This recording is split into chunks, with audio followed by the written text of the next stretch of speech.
रोग शଯ୍यारे काटुछंती दिन चिकित्सा पाई अर्थ साजिछि बाधक सहायता पाई अनाई बसिछंती माँ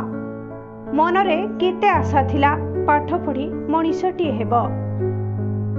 निज जन्ममाटी तथा जिलार सुनाम अर्जन करिब हेले सबु आशा जेमिति मौली गला रोग साजिछि बाधक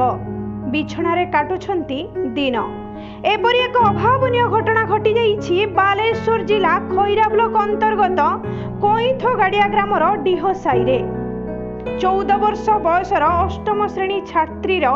जननायिकी एबे काटुछंती रोग शଯ୍यारे दिन हठात अजଣା रोगरे आक्रांत हेले जननायिकी देहर अंग प्रत्यंग सबु फुलिबाकु लागिला अभावी पिता टुना नायिकी और माता बिनती नायिकी प्रथमे खैरा भद्रक परे कटक बड़ मेडिकल चिकित्सा पाई आनिथिले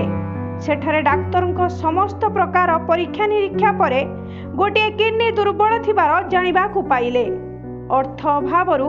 अधिक उन्नत चिकित्सा करि पारु नाहंती पितामाता जदि सरकार किंबा स्वेच्छासेवी अनुष्ठान किंबा बदान्य व्यक्ति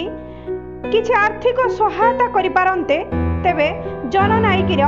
चिकित्सा होई पारंता जननायिकीर चिकित्सा पाई अनाई बसिछंती परिवार लोके